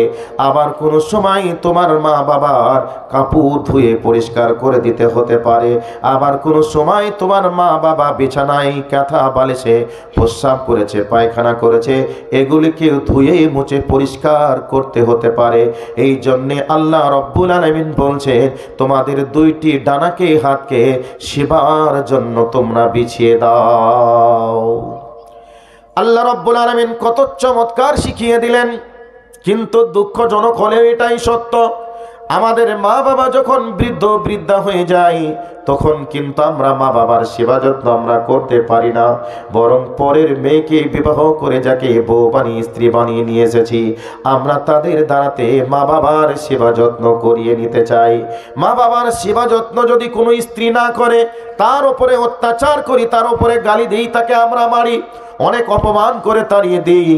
আপনার স্ত্রী যদি আপনার মা বাবার সেবা যত্ন না করে, আপনার মায়ের প্রস্রাব পায়খানা কাপড় চোপড় যদি ধুয়ে পরিষ্কার না করে, তাহলে তাকে আপনি জুলুম করে করিয়ে নিতে পারেন না, কিন্তু আপনাকেই করতে হবে, এটাই বাধ্য। কারণ ছোট্টবেলায় আপনার মা বাবা আপনার কাঁথা কাপড় ধুয়ে মুছে পরিষ্কার করেছে, আপনার মা বাবা আপনাকে দুই হাত ভরে ভালোবাসা দিয়ে আদর যত্ন স্নেহে মায়া দিয়ে বড় করে তুলেছে। অতএব তোমার বউটাকে, তোমার স্ত্রীটাকে সে যত্ন আদর করে মানুষ করে নাই। যদি কোনো স্ত্রী যদি তোমার মা বাবাকে অর্থাৎ তার শ্বশুর শাশুড়িকে যদি সেবা যত্ন করে, জানবে তুমি আল্লাহর পক্ষ থেকে বড় একটা নিয়ামত তুমি পেয়ে গেছো। এবার আপনাকে বলি, আপনার মা বাবার সেবা যত্ন আপনি করবেন, এটা দায়িত্ব আপনার। এবার বলবেন, মাওলানা যদি এভাবে যে দুই দায়িত্ব পালন করি, সেবা যত্ন করি, এর জন্য আখিরাতে কি প্রতিদান রয়েছে? 100% প্রতিদান রয়েছে। আপনার মা বাবার সেবা যত্ন যত আপনি করবেন, আখিরাতের লাইনটা তত আপনার ক্লিয়ার হয়ে যাবে। জোরে বলুন সুবহানাল্লাহ। আমার ভাই, আমার বন্ধুরা, এবার আপনি বলবেন, মাওলানা আমি তো ব্যবসায়িক মানুষ, ব্যবসার কাজে ব্যস্ত, আমি তো চাকরি করি, চাকরির কাজে ব্যস্ত, আমি কৃষক মানুষ, কৃষি কাজে ব্যস্ত, আমি কখন মা বাবার দায়িত্ব পালন করব? এবার আপনাকে প্রসেসটা শিখে দিই। আপনি চেষ্টা করবেন নিজের হাতে করা নিজের কাজটা, যখন নিজের মায়ের কাপড়টা যখন কেচে পরিষ্কার করবেন, এই একদিন দুই দিন করতে করতে আপনার স্ত্রী বলবে, আহারে আমি থাকতে মেয়ে মানুষের কাজ কেন আমার স্বামীকে দিয়ে করাবো? না, এটা ঠিক হচ্ছে না। মানুষ যদি দেখে না, এই কথা আমাকে খারাপ চোখে দেখবে।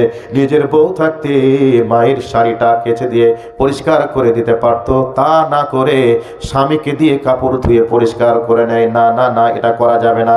নিশ্চয় আপনার এই দেখা দেখে আপনার স্ত্রী শিখতে বাধ্য হবে, আপনার মা বাবার সেবা করতেও বাধ্য হবে।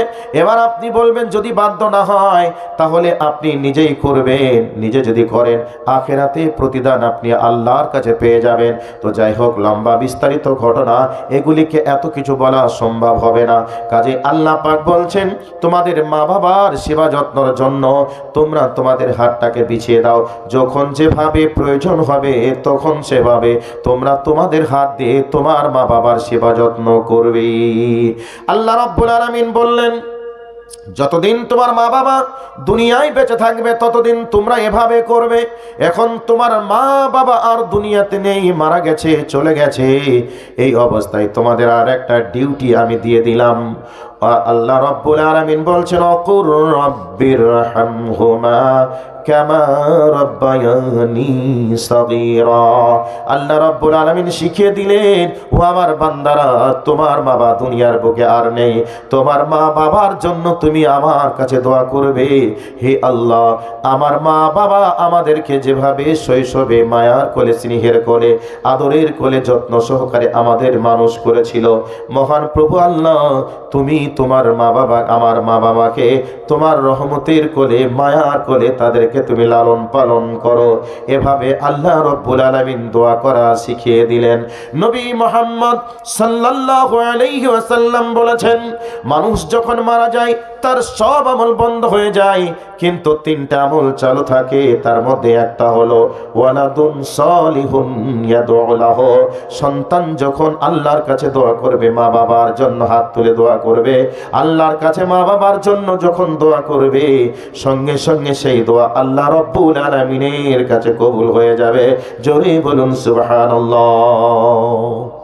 সন্তানগুলিকে এভাবে তৈরি করতে হবে, কিন্তু আমরা করি কি? এবার মা বোন আপনাদের কাছে চলে যাচ্ছি, এবার আপনাদের কাছে যাচ্ছি, ভালো করে শুনে নেন। সন্তানগুলিকে যদি আমরা ছোট্ট থেকে নিজের দায়িত্বে নিজের মতো করে মানুষ করি, তাহলে মানুষের মতো মানুষ হবে, এটা আশা করা যায়। কিন্তু আজ বর্তমান সময়ে আমার মা বোনেরা ছোট্ট ছোট্ট ইনকামের সোর্সে আজকে ইনকামের দিকে ধাবিত হলো, প্রভাবিত হলো, আর নিজের ছেলেগুলিকে মানুষ করার দায়িত্ব অন্যজনের কাছে দিলাম। 5 বছরের ছেলে টিউশন পড়তে দিলাম, দিচ্ছি না? 7 বছরের ছেলে ইংলিশ মিডিয়ামে ভর্তি করে দিলাম, টিউশন 2-3টা রেখে দিলাম, আর আমি 300, 400, 500 টাকা রোজগারের জন্য আমি ব্যস্ত হয়ে গেলাম। আমার ছেলে মানুষ হলো না অমানুষ হলো, একটু আমি খোঁজ নিয়ে দেখলাম না, ছেলের পিছনে সময়ও আমরা দিলাম না। আমাদের সিস্টেমটা এটা চলছে কি চলছে না? চলছে। এর পিছনে কারণ কি জানেন মা বোন? একটু ভেবে চিন্তে দেখবেন। আপনাদেরকে আঘাত দেওয়ার জন্য বলছি না, কারণ আপনাদের মতো মেয়ের পেট থেকে জন্ম হয়েছে, আপনাদের মতো মায়ের পেট থেকে জন্ম হয়ে কোলে কাকে চড়ে দুধ খেয়ে মানুষ হয়ে বড় হয়ে আজকে আপনাদের কাছে কথা বলছি। যদি আপনাদের বিরুদ্ধে বলি, এটা একবারে বেঈমানি ছাড়া কিছু না। বিরুদ্ধে বলছি না, আপনাদেরকে ভালোবেসে বলছি, শ্রদ্ধা ভালোবাসা বজায় রেখে কথাটা বলছি। মুসলিমদের সূত্র, পৃথিবীর বুকে সব থেকে সূত্র হলো ইহুদি এবং খ্রিস্টানরা। আল্লাহ কোরআনে সরাসরি বলেছেন। তো ভাই মাইক ম্যান একটু সাউন্ডটাকে বাড়ান, ভলিউমটা বাড়ান। তো ইহুদি এবং খ্রিস্টানরা দেখলো মুসলিমদেরকে এতদিন বিভিন্নভাবে মেরে ধ্বংস করার ফাঁদ আমরা পেতেছিলাম, ধ্বংস করতে পারিনি। শত শত কোরআনের ভিতরে জাল ঢুকিয়েছি, হাদিসের ভিতরে জাল ঢুকিয়েছি, অনেক জায়গা মাদ্রাসা মসজিদকে বোম্বিং করে হত্যা করেছি, অনেক মুসলমানকে শেষ করে দিয়েছি।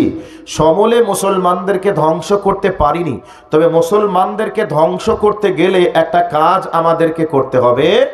মুসলমানরা যে ফ্যাক্টরি থেকে জন্মগ্রহণ করছে ওই ফ্যাক্টরিটাকে নষ্ট করতে হবে।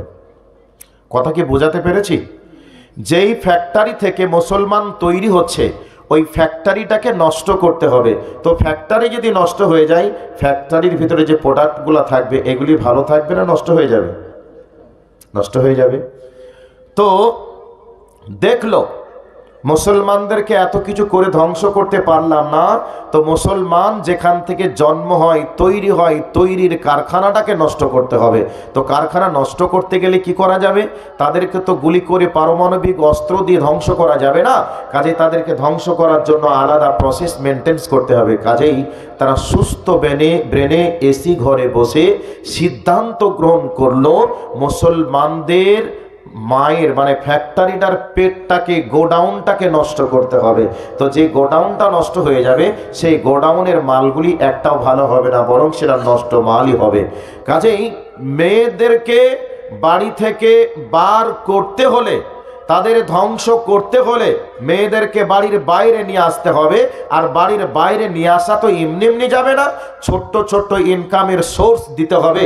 ছোট্ট ছোট্ট ইনকামের সোর্স দেখিয়ে তাদেরকে যখন বাইরে নিয়ে যাওয়া যাবে, তাহলে ওই মেয়েটা প্রথমে পর্দার বিধানকে ফরজ পর্দার বিধানটাকে লঙ্ঘন করবে, দ্বিতীয়ত তার স্বামীর ভক্তিটাকে অন্তর থেকে উঠিয়ে দেওয়া যাবে, তারপরে হলো পরকীয়ায় আসক্ত করা যাবে, নানান কিছু দিক থেকে যখন তাদেরকে ধ্বংস করা যাবে, এরপরে তাদের আসল সন্তানের কাছে তারা সময় দিতে পারবে না, স্বামীর কাছে সময় দিতে পারবে না, যার কারণে তাদেরকে অনায়াসে ধ্বংস করা যাবে। ওই মায়ের পেট থেকে ভালো সন্তান জন্মগ্রহণ করবে না। আরে যে নারী পরকীয়া করে, যে নারী পর্দার বিধানকে মানে না, ওর পেট থেকে ভালো সন্তান জন্মগ্রহণ করবে, এটা কি আশা করা যাবে? দেখতে সুন্দর হলে কি হবে? সুন্দর ছেলে কালারের দিক থেকে, চেহারার দিক থেকে সুন্দর হতে পারে, তার ব্যবহার চরিত্র সুন্দর হবে না।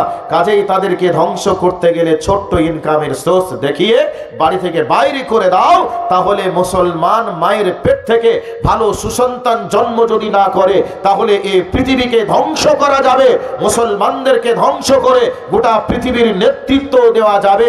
এই সিদ্ধান্ত গ্রহণ করে আজকে ছোট্ট ছোট্ট ইনকামের সোর্স দেখিয়ে মেয়েদেরকে বাড়ির বাইরে করার সুযোগ তারা পেয়েছে।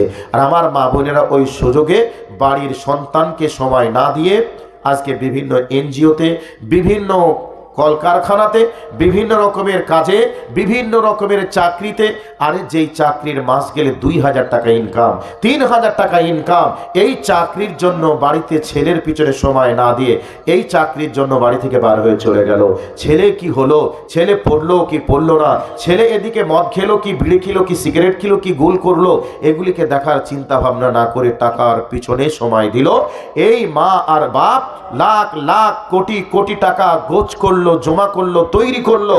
ছেলে বড় হয়ে মদ খাওয়া শিখে গেল, হিরোইন খেতে শিখে গেল, সম্পদগুলি সব ধ্বংস হয়ে গেল। এইরকম হচ্ছে কি হচ্ছে না? একটু আওয়াজ দেন আপনারা, হচ্ছে কি হচ্ছে না?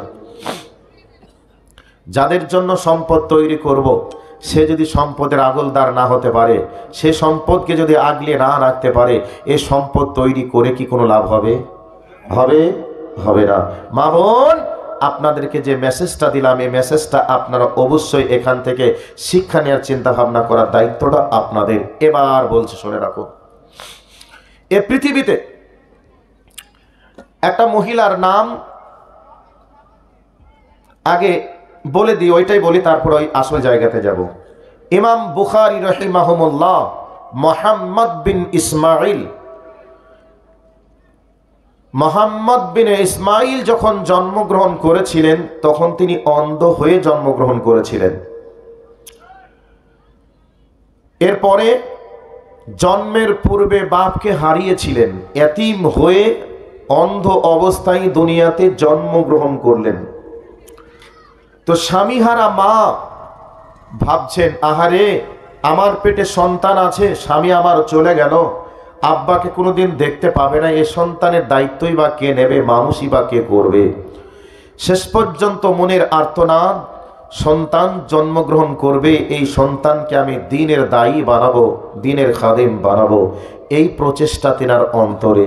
ছেলে জন্মগ্রহণ করলো অন্ধ হয়ে, বুক ভরা ব্যথা আরও যেন বেড়ে গেল। আল্লাহকে বলছেন, আল্লাহ এমনিতেই বাপ নেই, আবার তুমি অন্ধ করে আমার কোলে দিলে, আমি যতদিন থাকবো ততদিন না হয়তো এই সন্তানের দায়িত্ব আমি নিব, কিন্তু আমি মারা যাব, আমার ছেলের কি হবে, আমার ছেলের দেখাশোনা কে করবে, আমার ছেলের দায়িত্বই বা কে পালন করবে, এই নিয়ে মা টেনশনে পড়ে গেলেন। মা কাকে বলে দেখুন, মা এবার আল্লাহর কাছে দোয়া করতে শুরু করলেন, আল্লাহ তুমি এমন পাওয়ারফুল রব, তুমি এমন পাওয়ারফুল মাবুদ, তুমি আমার সন্তানের চক্ষুকে তুমি দিতে পারো, আমার সন্তানের দৃষ্টিকে তুমি দিতে পারো, তুমি এমন পাওয়ারের অধিকারী।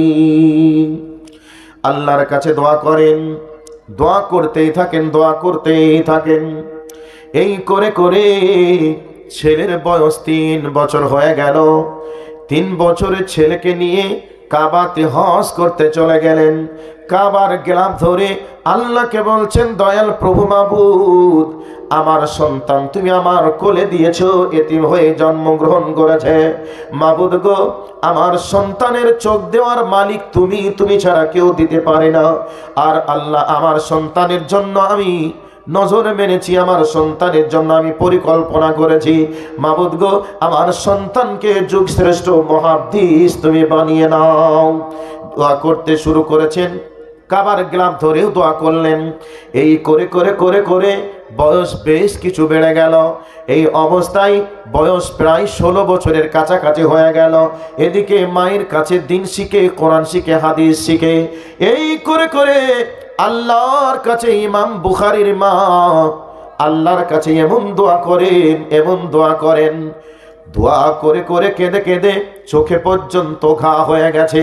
রাত্রিতে একদিন শুয়ে আছেন, এই অবস্থায় ইমাম বুখারীর মা স্বপ্নে দেখছেন হযরতে ইব্রাহিম আলাইহিস সালাতু ওয়াস সালাম যেন ইব্রাহিমের মা মুহাম্মদ ইবনে ইসমাইলের মাকে বলছেন, ওরে মুহাম্মদ বিন ইসমাইলের মা, তুমি এতদিন ধরে চোখের পানি ছেড়ে দিয়ে কান্না করেছো, চোখে ঘা করে ফেলে দিয়েছো, অতএব তোমার চোখের পানি বৃথা যায়নি, নষ্ট হয়ে যায়নি। তোমার চোখের পানিকে আল্লাহ ফিরিয়ে দেয়নি, বরং আল্লাহর কলিজাকে তোমার চোখের পানি যেন জয় করে নিয়েছে। তোমার চোখের পানিতে যেন আল্লাহর অন্তরকে জয় করে নিয়েছে। অতএব তোমার আল্লাহ তোমার চোখের পানিকে নষ্ট করেনি, বৃথাও দেয়নি। আল্লাহ রব্বুল আলামিন তোমার দোয়াকে কবুল করে নিয়েছে। তোমার কলিজার টুকরা ইমাম বুখারীর চক্ষুকে আল্লাহ রব্বুল আলামিন ফিরিয়ে দিয়েছে। ঘুমের মাধ্যমে মুহাম্মদ ইবনে ইসমাইলের মা ঘুমের মাধ্যমে স্বপ্ন দেখলেন। স্বপ্ন দেখার পরে মনের ভিতরে এবার আনন্দ চলছে। তাড়াতাড়ি করে তিনি ওযু বানালেন, ওযু কমপ্লিট করলেন, তাহাজ্জুদের নিয়াতে নামাজে দাঁড়িয়ে গেলেন।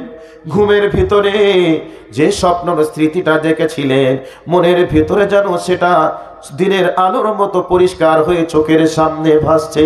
না জানি আমার সন্তানের চোখ যদি ফিরিয়ে পায় কতই না ভালো হবে। এইরকম মনের ভিতরে আনন্দ যেন চলছে। এই করে করে নামাজ কমপ্লিট করে ঘরের ভিতরে সন্তান শুয়ে আছে, সন্তানের কাছের দিকে যাই। এই অবস্থায় সন্তানের ঘুমটাও যেন আল্লাহ ভাঙিয়ে দিয়েছেন। এই অবস্থায় পৃথিবীতে এমন কোন জিনিস মুহাম্মদ ইবনে ইসমাইল দেখেই নাই। সর্বপ্রথম যে চোখ আল্লাহ দিয়েছেন, ওই চোখের মাধ্যমে নিজের মায়ের চেহারাটা দেখেছেন। নিজের মা সন্তানকে দেখার জন্য আসছে, সন্তানের চোখ নাকি আল্লাহ ফিরিয়ে দিয়েছে। স্বপ্নে যেটা দেখলাম এটা কি বাস্তব না অবাস্তব দেখার জন্য আসছে। এদিকে সন্তান ঘুম থেকে উঠে মাকে মা বলে জড়িয়ে ধরে কান্না শুরু করে দিয়েছে। এদিকে মুহাম্মদ ইবনে ইসমাইলের মাও কাঁদছে, এদিকে মুহাম্মদ ইবনে ইসমাইলও কাঁদছে, আনন্দে কান্না চলছে। এবার মুহাম্মদ বিন ইসমাইল বলছে, আল্লাহ গো, আমার চক্ষুকে তুমি ফিরিয়ে দিয়েছো। এই চোখ দিয়ে পৃথিবীর কোন নিয়ামত দেখিনি। সর্বপ্রথম যে নিয়ামতটা তুমি আমার জন্য দিয়েছো, পৃথিবীর 1 নম্বর নিয়ামত, তামাম পৃথিবীর মিষ্টি। আর এক অক্ষর শব্দ মাকার মা, এটা আলাদা একটা মিষ্টি। গোটা পৃথিবীর মিষ্টি শেষ হয়ে যাবে এক অক্ষর মা শব্দের কাছে।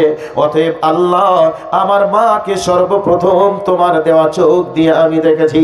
এদিকে মা আল্লাহকে বলছে, মাগো, আল্লাহ গো, আমি তোমার কাছে আমার ছেলের জন্য এতদিন ধরে কেঁদেছি।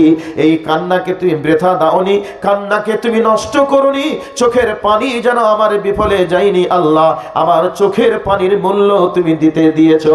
অতএব আমার ছেলে চোখ ফিরিয়ে পেয়েছে তোমার জন্য, আমি কি শুকরিয়া আদায় করব। মুহাম্মদ ইবনে ইসমাইলের মা আবার যেন সাজদায় পড়ে গেলেন। সাজদা কমপ্লিট হয়ে গেল। এই করে করে আবার তিনি চললেন। 16 বছর বয়স মুহাম্মদ ইবনে ইসমাইলের, 16 বছর বয়স। এই অবস্থায় তিনি চললেন কাবাতে হজ পালন করতে। কাবা হজ পালন করলেন। এবার কাবার গ্লাভ ধরে আল্লাহকে বলছেন, মাবুদ গো, আমার সন্তানকে তুমি যুগ শ্রেষ্ঠ মুহাদ্দিস হিসাবে তুমি কবুল করে নাও। আমার সন্তানকে তোমার জন্য করে দিলাম। আল্লাহ, তুমি আমার সন্তানকে তুমি কবুল করে নাও। এই দোয়া করে চলে আসলেন মসজিদে নববীতে। মসজিদে নববীতে এসে নিজের সন্তানকে বললেন, বেটা রে, আমি তোমাকে এই মসজিদে নববীতে রেখে গেলাম নবীর শহরে। এই নবীর শহরে তুমি থাকবে, এই নবীর শহরে তুমি কোরআন শিখবে, হাদিস শিখবে, আর এই হাদিস শিখে তুমি গোটা বিশ্বব্যাপী ইসলামের জন্য তুমি দায়ী হিসাবে কাজ করবে। আল্লাহ এই রব্বই এই অবস্থায় মোহাম্মদ ইবনে ইসমাইলের মা এই অবস্থায় মদিনাতে রেখে আসলেন। ছেলেকে বললেন, বেটা রে, তোমাকে আর চিন্তা করতে হবে না, আশা লাগবে না। তোমার টাকার অভাব হলে, খাবারের অভাব হলে আমি তোমার কাছে টাকা নিয়ে আসবো, খাবারে নিয়ে আসবো। অতএব তুমি এই জায়গা ছেড়ে কোথাও তুমি যাবে না। মায়ের অনুপ্রেরণায় ওই মদিনাতে থাকলেন। হাদিস শিখে গোটা বিশ্বকে জয় করার মতো গোটা বিশ্বের মানুষ মোহাম্মদ ইবনে ইসমাইলের দাওয়াত পেয়েছে। গোটা পৃথিবীর মানুষ মোহাম্মদ ইবনে ইসমাইলের মাকে স্মরণ করেছে। মোহাম্মদ ইবনে ইসমাইলকে গোটা পৃথিবীর মানুষ চিনেছে। কেমন মা? মা কেমন? একটা আপনাদেরকে স্যাম্পল দিলাম। আচ্ছা, কেউ বিরক্ত হচ্ছে নাকি? যদি বিরক্ত হন তাহলে কি আর বলবো, তাহলে অন্য কিছু বলতে হবে। তো একটা স্যাম্পল আপনাদেরকে দিলাম, 2 নাম্বার চলে যাচ্ছি। আর একজনের ইতিহাস আপনাদেরকে শোনাই।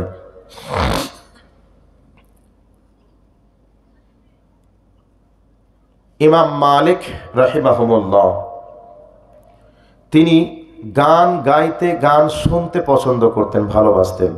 গান গাইতেন, গান শুনতেন।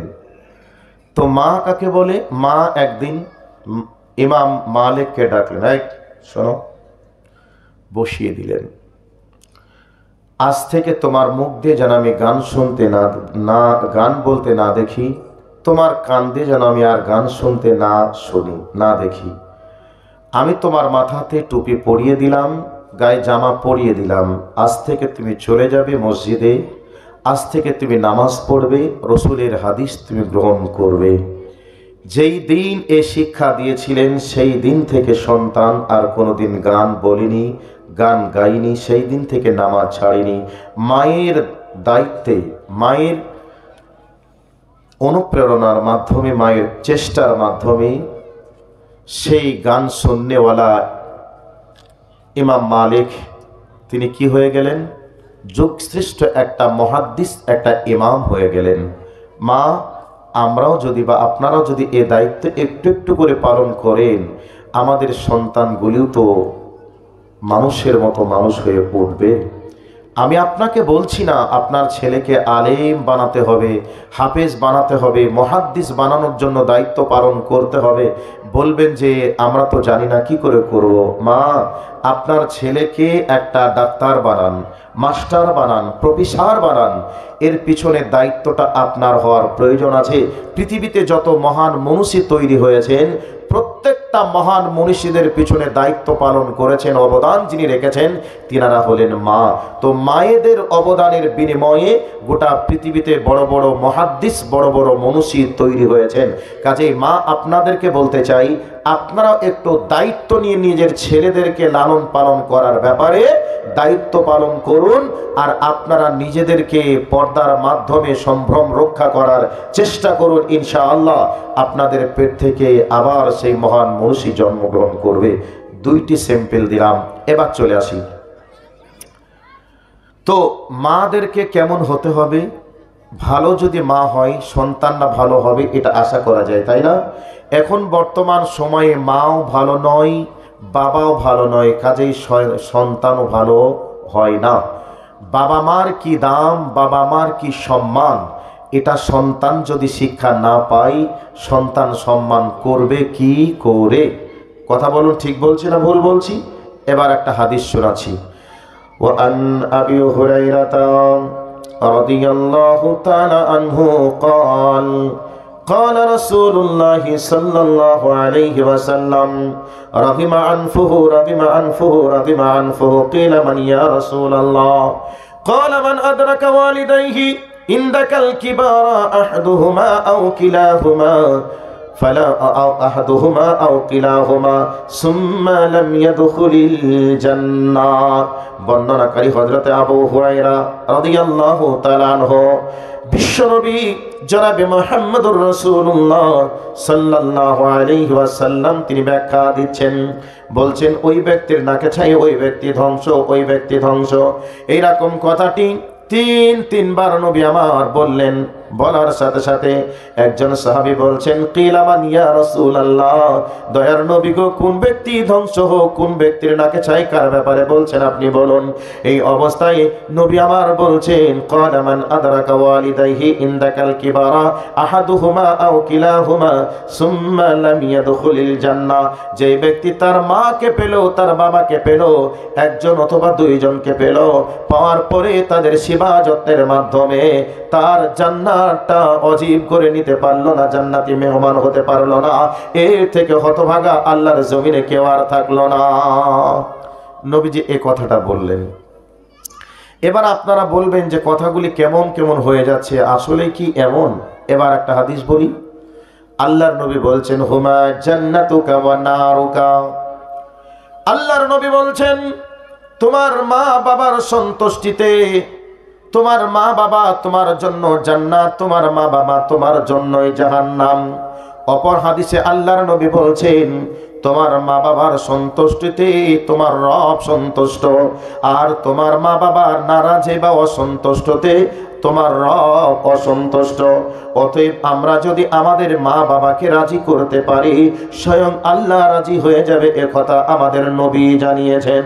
এবার রাজি করার কয়েকটা টিপস আপনাদেরকে দিয়ে দিই, ভালো করে শুনে নেন। এখন চলছে শীত মৌসুম। এই শীতের মৌসুমে আপনি চললেন বাজারে, বাজারে যাওয়ার পরে আপনার ছেলের জন্য, মেয়ের জন্য, বউয়ের জন্য আপনি শীত বস্ত্র ক্রয় করলেন।